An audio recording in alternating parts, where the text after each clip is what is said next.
From the heart of where innovation, money, and power collide in Silicon Valley and beyond, this is Bloomberg Technology with Caroline Hyde and Ed Ludlow.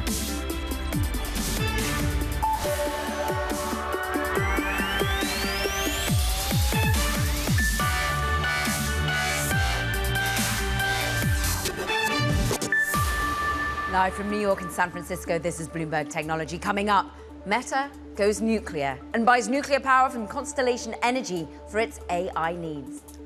Plus, Elon Musk selling $5 billion in debt for his own AI startup xAI, with Morgan Stanley shopping that debt. And we sit down with Drew Baglino, former Tesla executive who's out with his new startup, Heron. But first, we check in on these markets and look, energy dictating trade in many ways in the tech news. But there's energy in some of the benchmarks. We're looking at the NASDAQ now up 0.6%, Ed. This is as we see the jobs numbers just coming in, showing resilience for U.S. economic growth, even though the OECD had pointed to some anxiety around growth and the tariff impact earlier today. But you're looking under the hood. What's caught your attention? Yeah, that Meta nuclear deal. Meta shares slightly softer. Constellation supplying the energy, the nuclear energy, actually really muted gains relative to the big jump we saw in the pre-market when the deal was announced. 1,121 megawatts over 20 years. This isn't just a sizable deal to source nuclear energy for Meta and its data centers. It's bigger than the deal that Microsoft did with Constellation, and it's worth getting into the details on this one, Caro. And we can. We've got the perfect person. Bloomberg's Will Wade is with us. The context here is important. It is bigger than the Microsoft purchase that we'd seen previously. And what does it allow Meta to do in terms of yet further energy coming from for AI from nuclear in the future too? Well, the thing about nuclear is that it's clean. There's no carbon from nuclear power plants, and wind and solar are clean. And all these tech companies have these really ambitious carbon-free goals. We're going to be net zero by 2030, 35, whatever. In the last year, their power needs have climbed, and they need so much electricity for all this AI. Power plants take a long time to build, so suddenly they're like turning back to gas and coal, and that's a threat to their green goals. So being able to get nuclear, that's a real win. Well, on the Constellation side, there's a lot of signals here of commitment, upgrading and updating capacity, potentially building new capacity. What have you learned in your reporting about this company? Yeah, so that's really exciting because we don't have any big nuclear plants under construction right now. The last one was the Vogtle plant in Georgia, and they finished it, but it was kind of a debacle. It was 7 years late, it was billions over budget, and it really scared people away from wanting to do that again, even though the rest of the country is saying, please build us more big nuclear power plants. The only people that aren't saying that are companies like Constellation that have to write the checks for these power plants. So if they can line up a customer like Microsoft, like Meta, someone who's going to be willing to help them out on the finances, that's making them have more confidence about building a new plant. And Constellation said exactly that. They have an NRC permit that gives them permission to do another reactor at the same Clinton site in Illinois. So there's not very many places that already have that paperwork handled. And so Constellation CEO Joe Dominguez told me last week that, yeah, they're looking at it. They're looking at a lot of different options, but they're seriously considering it. And that's something we haven't heard in a while. Bloomberg's Will Wade, thank you very much. Let's now expand the conversation. Take a look at the impact of the deal for both the technology and nuclear power industries. Joining us is Jefferies analyst Brent Till, and I've done the math on it, right? Basically, this deal between Constellation and Meta is about 35% larger in total energy terms on constant capacity basis than the Microsoft deal. But it's worth putting Microsoft as Meta as an operator of data centers into context versus the hyperscalers. What does that math tell you about Meta and what it's doing here? Well, Meta's playing big for the AI game. They're going to spend, over $65 billion this year in CapEx, and they have one of the highest increases in terms of absolute dollar spent on CapEx to fuel this AI generation. So they're a huge player along with the other hyperscalers. Amazon and Microsoft are obviously going to spend more in CapEx, but the percentage increase is the highest at Meta. And I think what this deal signifies is that we're at the beginning of this AI adoption curve. It's going to take, we're again, inning one, if you will, of a baseball analogy. And this is going to be a multi-decade transformation. I think when you look at the statistics of this transaction, right, it's a 20-year deal, which puts it at the higher end of an energy transaction. They're paying actually more than they would for other energy. Yeah. They're not building a data center near the nuclear plant. It's all virtual.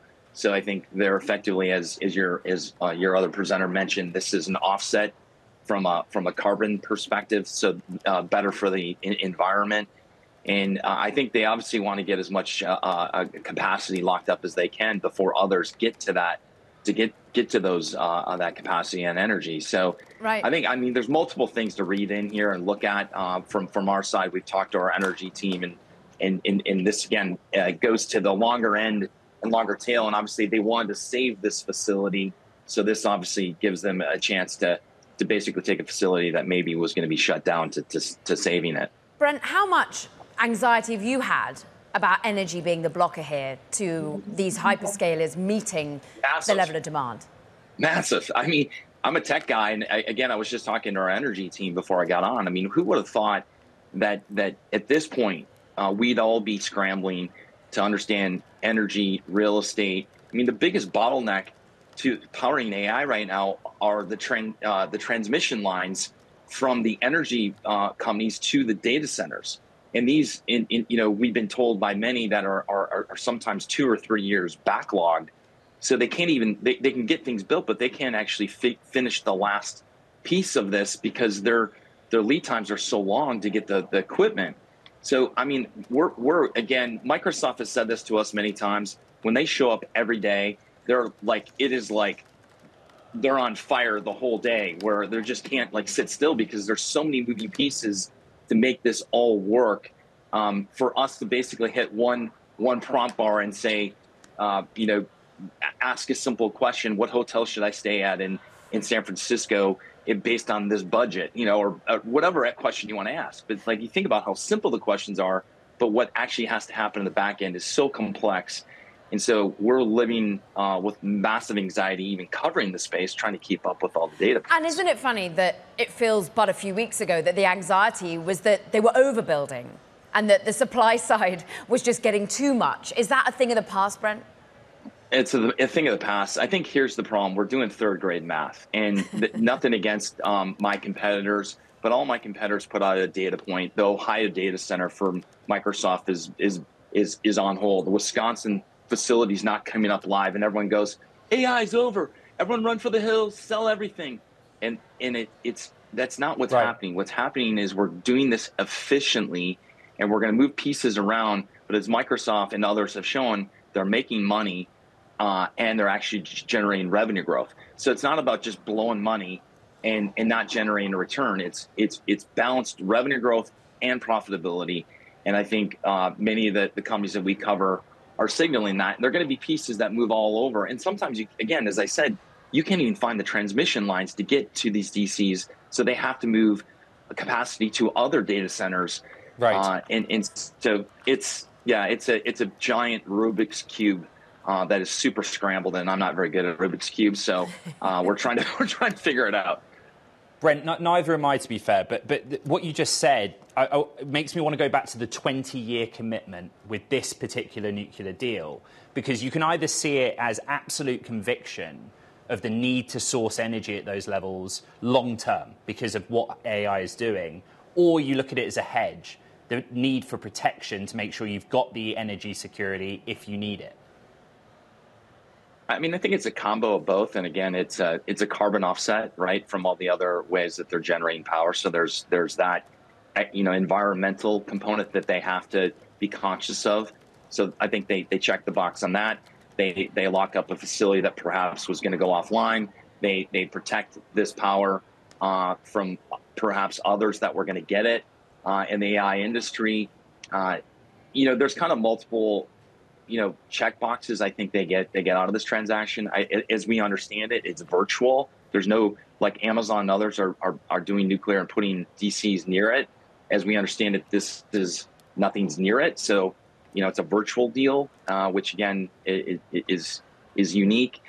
So I think there's kind of multiple threads to pull here.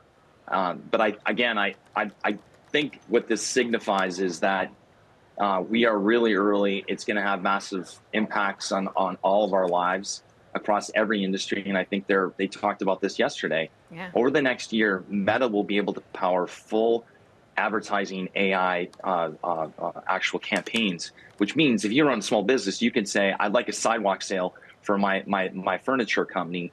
And here are the pictures from the last year. I don't have to hire a videographer. I don't have to hire a creative pro, whatever. You just put the pictures in, all of a sudden it spits out, here's a sidewalk sale Thursday with the band, the wine, the cheese, and here's the discounts, and here's the video, and you do it at a fraction of the cost. I mean, this is pretty incredible what this is going to do for small businesses. And Meta is enabling this small business economy to find the right customers, to generate the right campaigns. It's a completely different world. And again, I think we're all trying to have, We're all trying to have more wine and cheese speed with our generative AI, Brent. That's what we're trying to do. Jefferies analyst Brent Thill, it's so good to have you on. Just the scale of the ambition coming from Meta. Meanwhile, let's talk about what's happening with Morgan Stanley. It's shopping a $5 billion debt package for Elon Musk's AI company, XAI, according to a source. Now, this is the latest fundraising move by the billionaire, who is also tapping markets for fresh equity across his business empire. Bloomberg's Kurt Wagner joins us some more. Look, is he looking to the debt market to finance his own infrastructure build-out? I have to imagine so, because if you remember, Caroline, XAI has that huge data center in Memphis, which they call Colossus. It was just, I think, last month that Elon Musk was out saying that, they have 200,000 GPUs at that site with aims to be more than 1 million GPUs either there or even at a site nearby. So, I mean, the scale at which Elon is thinking as it comes to XAI and these data centers is very massive. Obviously, as we've talked about, and as well as anybody, this is incredibly expensive stuff. So it's not surprising to me that he's not only out trying to raise this money via debt, but also, as Bloomberg has reported, they're looking to raise money with an equity round as well. This is a lot of things happening in parallel. You have debt. What was reported yesterday by another outlet is a tender to give employees liquidity, both XAI and ex-employees, a secondary offering. And then go back to that bit, Kurt. What I'd heard was that as soon as that merger closed, Elon and people like Jared Birchall, his finance lieutenant, started phoning everyone and saying, if we raise some money, want to get involved? That's kind of classic Elon Inc. play. It is, and this is what Elon does, right? He spends a lot of his time over in government, sort of seemingly like ruining his reputation and watching Tesla's stock tank. And then at the same time, people are lining up out the door to do business with him in all of these private endeavors, Ed, as you mentioned, right? XAI, Neuralink just raised over $600 million. I believe they announced that yesterday. So, this is someone who, because of his track record, because of his ambitions, usually has no problem getting people to give him money. I think the question is how much and where does it go, right? How useful is it for him, or is he just raising money for the sake of raising money? I think in this case with the XAI thing, given what he signaled publicly about the data centers in Memphis specifically, I think we can assume a lot of this would go toward building out that project. Bloomberg's Kurt Wagner, thank you very much. Now, coming up, an energy startup founded by a former Tesla exec is aiming to transform transformers. We'll talk to the CEO, Drew Baglino, about the company's latest fundraise and its technology next. This is Bloomberg Technology.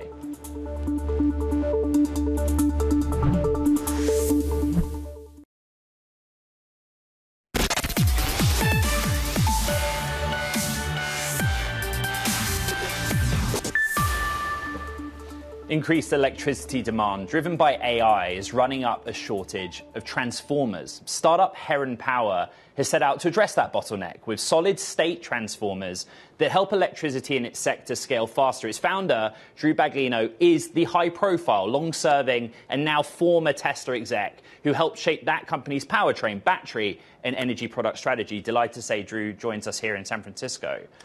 Thanks for having me, Ed. A lot of people were waiting to see what you would do in your life after Tesla. It is Heron and Heron Power. What is the technology and what's the goal? Yeah, Heron Power's goal is to build grid-scale power solutions to accelerate an all-electric future. The technology is basically leveraging the bleeding edge of power semiconductors to go directly from all the new energy technologies that are out there, they're all DC. This is solar, batteries, data centers, and they got to get to a grid which is AC, alternating current. And we're going to do that without transformers, fully with power electronics, high-frequency modular power electronics that we're designing here in California. You were talking about the cutting edge of semiconductors in that field. We often, for example, talk about silicon carbide on this show. Yeah. But I wondered if you just give the backstory. Did you design this technology? Are you working with someone who did? We're developing it in-house. We're taking the best-known topologies for advanced power electronics. There's a lot of great academic work, actually, in this space, and applying them to the grid-scale power electronics problem. Historically, the way it's been done is you have a low-voltage converter. Inverter rectifier has lots of different names, going from somewhere around 1,000 volts DC. That's what batteries are. That's what solar is. Data centers will be in the future. In fact, on this show, NVIDIA talked about 800-volt power electronics in their data centers. He did, yeah.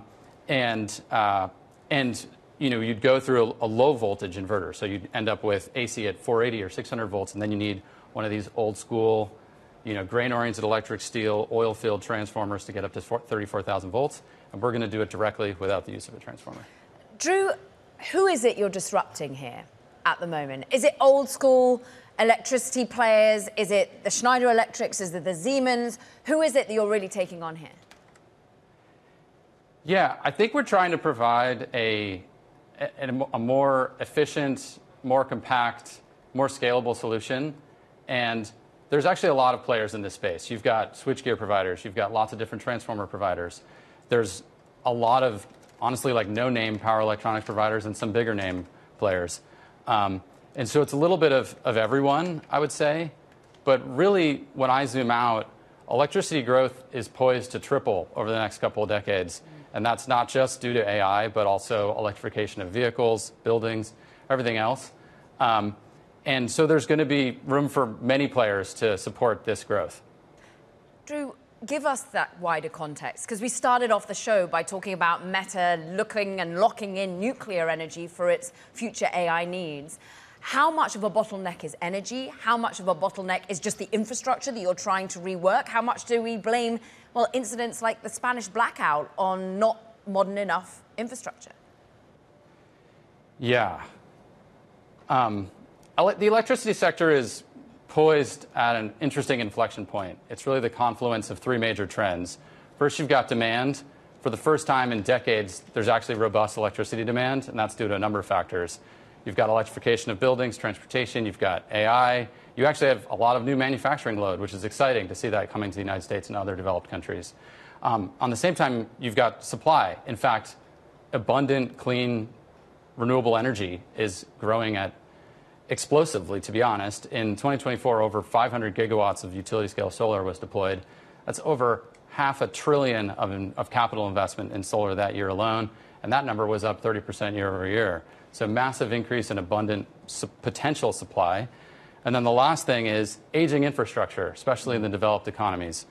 Over half of the infrastructure that's out there is over 30 years old. Some of it's 40, 50 years old. But that begs the question, Drew, sorry to interrupt. Who is your customer? Yeah. If you want to fix the entire grid, who are you selling to? Initially, we're selling to energy project developers and data center developers. Data center builders, like who?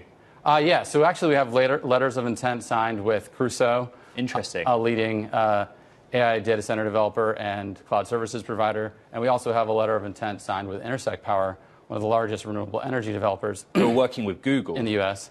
I think. They are, yep. I've got to ask you how you view Tesla's energy business, right, in the context of Heron. You're an alumni, but do you expect to work with Tesla on the kind of storage and solar side? Certainly possible. We haven't had discussions, but Right. I look forward to having discussions in the future if it makes sense. But the door wouldn't be closed for any reason. Not that I could see. I mean, again, I think this is a huge problem. It's a massive sector, trillions of investment over the coming years. There's opportunity for everybody. But yeah, I think Tesla Energy has done an amazing job. I mean, obviously, I put a lot of my time in there over the past decade. If you go back to 2014, utility scale storage didn't exist. I mean, residential batteries didn't exist. And now in 2024, over 50 gigawatts of utility scale storage was deployed around the year and invest CapEx of like $40 billion. That's massive. and that year itself, I think, was almost a doubling of deployments. So we're really at the beginning of the energy storage wave, and I expect Tesla Energy to continue to grow quickly. You were the longest serving person at Tesla, basically behind Elon, for a really long time. Would you just kindly share some insight in how it works at Tesla? You were one of sort of 3 stated executive officers. But the thing that I learned in my reporting is there's a really deep bench of talent, particularly on the energy side, at a time where everyone talks about Elon Musk looking elsewhere and being distracted. Yeah, I mean, I'm super proud of what the Tesla team and myself and others were able to contribute to over the past 2 decades. Again, we talked about the energy business from 0 to nothing, zero to something amazing. But I think we shouldn't overlook the contributions that Tesla provided to the EV space. Again, in 2014, maybe there was 100,000 total EVs. And last year, 10 million, more than 10 million. I mean, that's 3 orders of magnitude. It's impressive. And continuing to grow. And Tesla didn't just do it itself, right? It encouraged many newcomers to enter the space. And I think that speaks to the capability of the team there. It's a really strong team, and I look forward to what they continue to do in the future. In fact, I just got a new Model Y, and I got to say, it's an incredible improvement over the Model Y I got in 2020 during the height of COVID. Drew Baglino, founder, CEO of Heron Power, thank you so much for your time on Bloomberg Technology. Now, coming up, Microsoft cut hundreds more jobs just weeks after its largest layoff in years. We have more on that story next. This is Bloomberg Technology.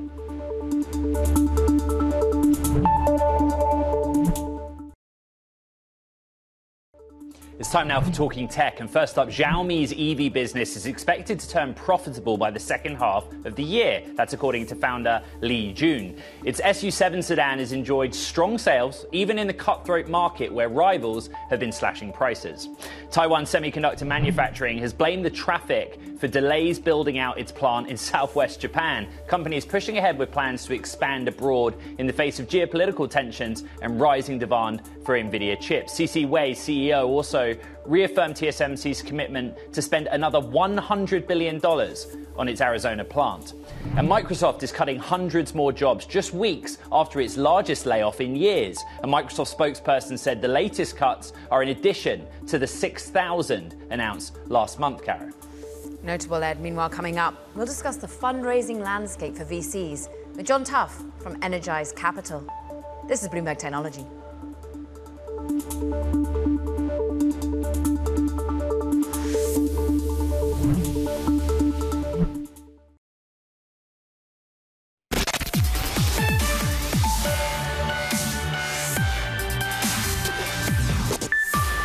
Welcome back to Bloomberg Technology. I'm Caroline Hyde in New York.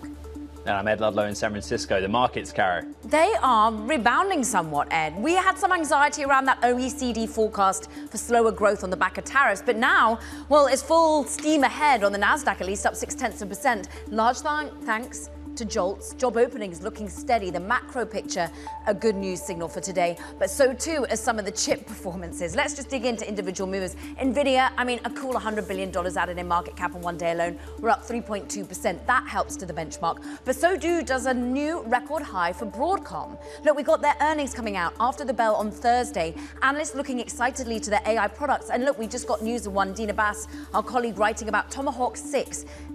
Switch chips. This is about making AI accelerators that much more efficient, Ed, and it's leading an acceleration in the stock more broadly. Meta, down 0.6%, but we've been talking all along about the fact that they're turning their attention to nuclear to power their AI desires. You need the infrastructure, and we're seeing a build-out, a 20-year contract with Constellation at the moment. Let's get back to Meta.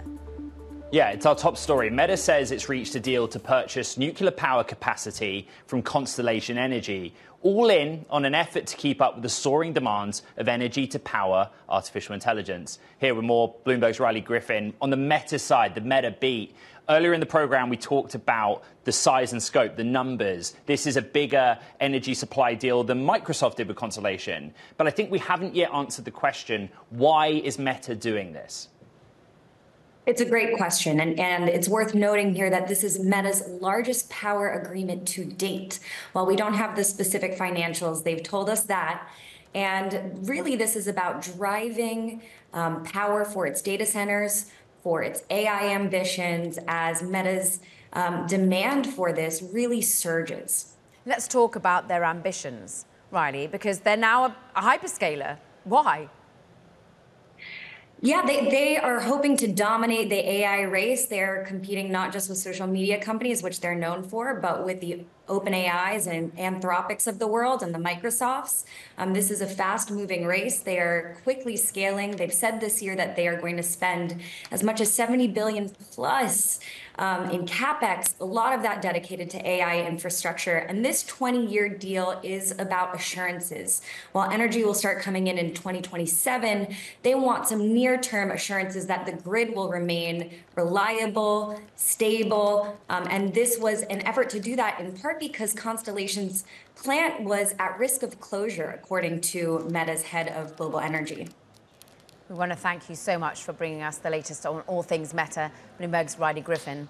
Appreciate it. Look, let's talk about the theme when it comes to VCs as well. Actually, in the current economic environment, we're seeing them raising funds and some to tackle this new age of energy demand and indeed climate solutions at the same time. Energize Capital just closed its Ventures Fund 3, totaling $430 million to scale digitally enabled climate solutions. Let's bring in John Tuff, managing partner of Energize Capital. And John, speak to the theme that we were just talking of. The need for AI brings through a whole other power demand picture that we're seeing a turn to nuclear. Where do startups come in? You know, that was the perfect lead-in for Energize. The energy demand narrative across the U.S. right now and globally is unparalleled. And, you know, it's the answer to the power, where does the power come from, isn't all the above. It is natural gas, it is solar, it's wind, it's batteries, it's all the technologies. Energize Capital, at our heart, we're a climate solutions investment firm. We look at investing at the intersection of software and climate. And our belief is that there are these amazing mega trends. There's data centers, there's AI, there's energy transition and mobility, there's circular economy, reshoring, all these areas. And generally, we look to find ways to index to those mega trends in a capital light way. And the energy transition is the most exciting of them all right now, like full stop. The amount of capital going into the space, the amount of uncertainty and complexity, it will reward specialist firms, it'll reward specialist investors, and that's who we are in the space. Specialist and emphasis on software, because what we're talking about, right, not just the Constellation Meta news, but Drew Baglino on earlier, right, with his new company, Heron. We're talking scale that's in the billions and billions and billions of dollars. You've raised a really big fund, but you're looking at the earlier stage. How do you find something that's worthwhile when all of that scale of activity is going on? Yeah, it's a great question. The way we've thought about it is the energy transition is today, and so there should be budget today. We're not looking for these technologies that will be ready in 10 or 20 or 30 years. If you have a great solution in software, we should be able to find a customer for you today that we can diligence. And so what we're actually seeing, inverse to some of the public press these days, is companies are getting much bigger, faster in the energy and climate transition moment, especially in the software layer where they can scale, not just in the US where there's energy demand, but internationally as well, where there may be a few more markets that are more favorable to some of these new technologies. Where are these companies geographically? Yeah, so historically, about a third of our investments have come outside the U.S., but we are predominantly U.S. In terms of where we focus. The U.S. is still the innovation hotbed for the energy transition. What I like to say is that demand requires innovation, and this is the economy of demand. This is the economy where we're looking for the next generation tools to serve these AI, the hyperscalers like you mentioned, to serve the complexity of the grid. And generally, if we can solve it here, those technologies do emerge in other areas around the world. Yeah, John, just talk to us about how you're seeing around the world work, how you're seeing the startup ecosystem build out, and whether you actually just really want to bring it into home where you allocate the money. Yeah. So for us, the international markets have been a source of great deals, just as we said before. But fundamentally, even when we partner with those European firms, they're looking for access to the U.S. markets. This is the area of American energy dominance has become the theme, and it's real. There's big budgets. There's people there's firms in the technology space spending more money than utilities in CapEx. And so what we're doing is we're trying to find these amazing companies who can serve the space, help them scale, to 50, 100, 200 million of revenue and beyond, and ultimately be successful public firms. One of those examples, just to hit on at home, is a firm called Nera Energy. A great example of Energized thesis. We love the concept of a complex energy grid. There's there's natural gas going on, there's wind, there's solar. And the other side of the equation, we have data centers, we have big new buildings, we have electrification, mobility, all taxing the grid. NERA finds a way to aggregate all of that complexity and make interconnection queue management recommendations for the grid operators. Incredibly powerful software, AI-based, a why now moment, and we're excited to back them. What's interesting, you've been allocated, as you talk already, from the fund, NERA, TIBA, another one when it comes to battery software, John. But the LPs, you've actually got some energy infrastructure players, old school ones, GE Vernova, among them giving you money. What do they want in it? Yeah, so we're fortunate to have this really big swath of LP base. About 80% of our LPs are now institutional, pension funds, endowments, OCIOs. And we're also very lucky to have this kernel of traditional industrial technology firms like GE Vernova. GE's powering the future of a lot of the energy transition. And so for us, they're a fantastic capital partner and insights partner to help us reach insights into this market in the States and also globally. So it's very much a symbiotic relationship on how we can return great capital returns, but also good insights. John Tuff, managing partner of Energize Capital. Great to have you on the show. Thank you. Now, coming up, Trump Media has raised $2.44 billion to create a Bitcoin treasury. We're going to discuss the rise of these types of reserves next with Elise Killeen from Stillmark. This is Bloomberg Technology.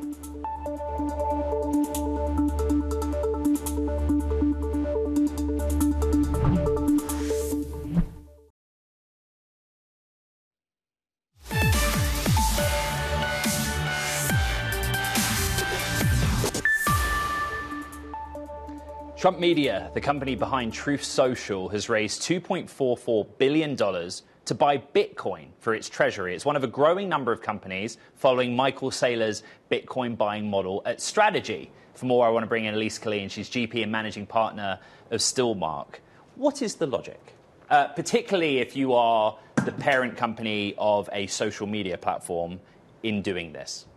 We've seen several companies enter the strategy recently to become Bitcoin treasury companies, Bitcoin acquirers as their core focus. It's important to differentiate that from companies that have added Bitcoin to the treasury for the purpose of diversification or growing the treasury. And the market is differentiating between the two. The relative size of the Bitcoin treasury is important for how it's valued by the market.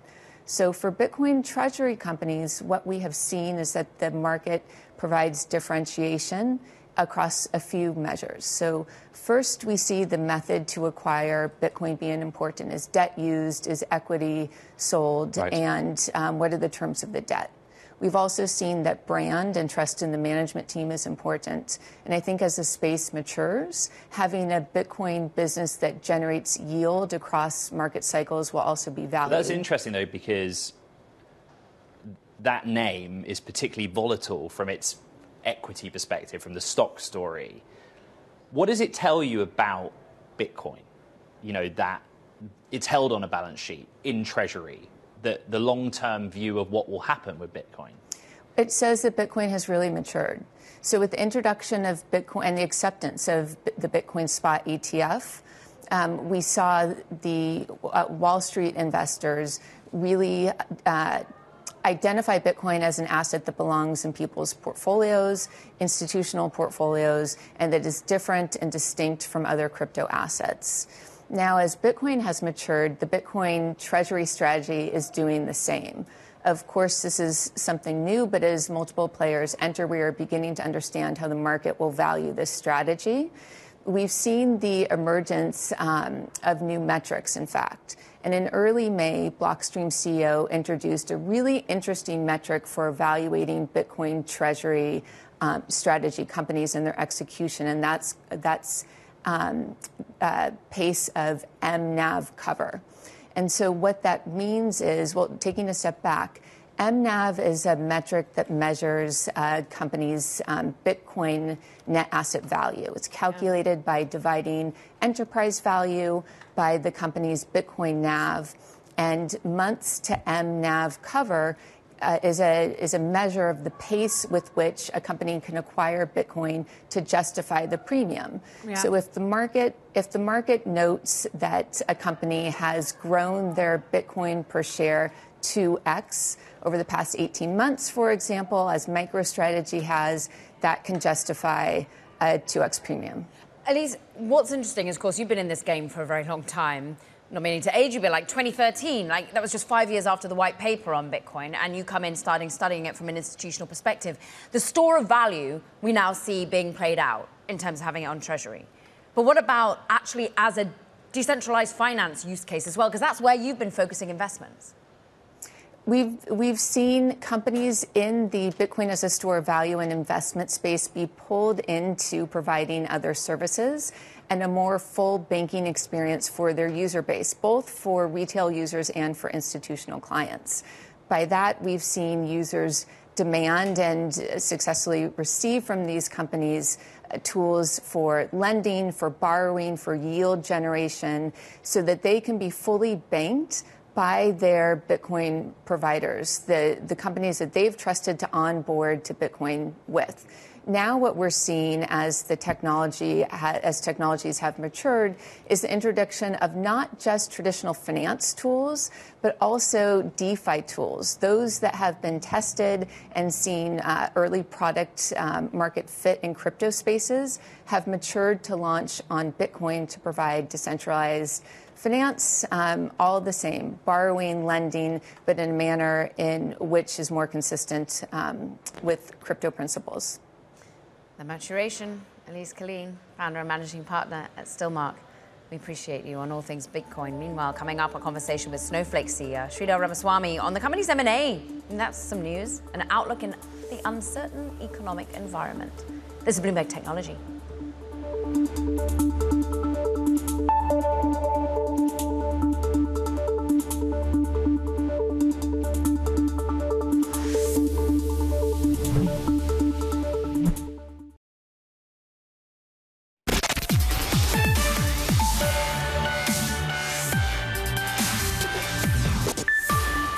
Snowflake. It is in full summit mode this week, which means it is making a slew of product and M&A announcements. One of those is its acquisition of Crunchy Data. It's a provider of trusted open source Postgres technology and products. That's basically for data management.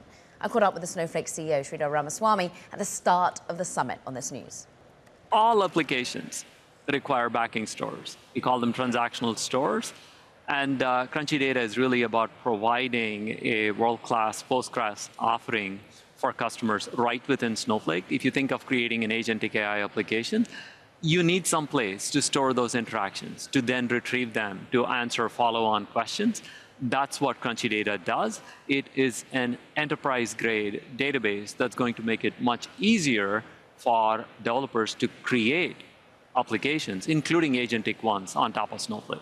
What is it like doing M&A right now? How do those conversations start? How willing do you think the investor base is to see it? I think investors are open to M&A, and we are pretty thoughtful in how we do acquisitions. We don't do reckless multi-billion-dollar acquisitions.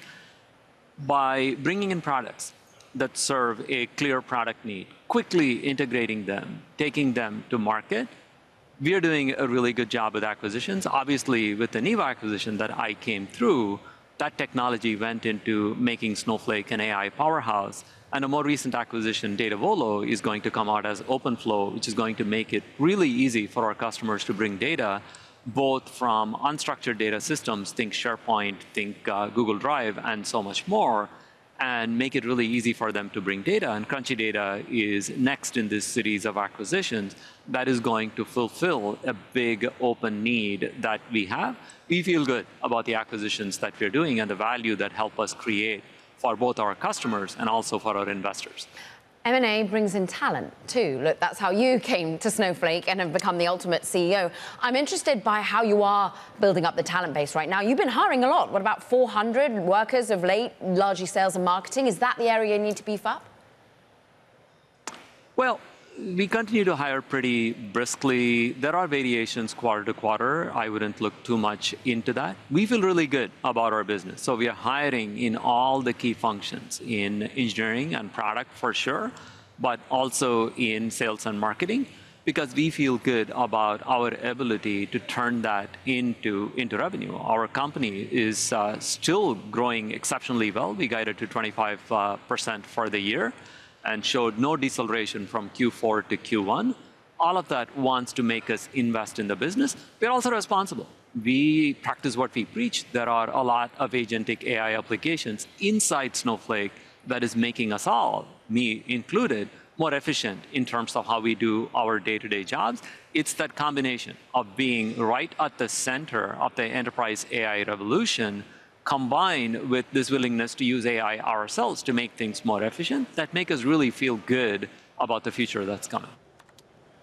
Snowflake CEO Sridhar Ramaswamy. Let's take a look at HPE shares. This is it's scheduled to report second quarter results after the market closed today. Morgan Stanley expects a mixed report, especially for the company's server business. The firm noted an uncertain backdrop given tariffs, but said there was a flaw under the stock given Elliott Investment Managers' stake in the company. AI story as well, Kara. Yeah, and another earnings one for you, Ed. CrowdStrike releasing earnings after the market close. Look, analysts are pretty optimistic. Wedbush, for example, raising its target price ahead of the report.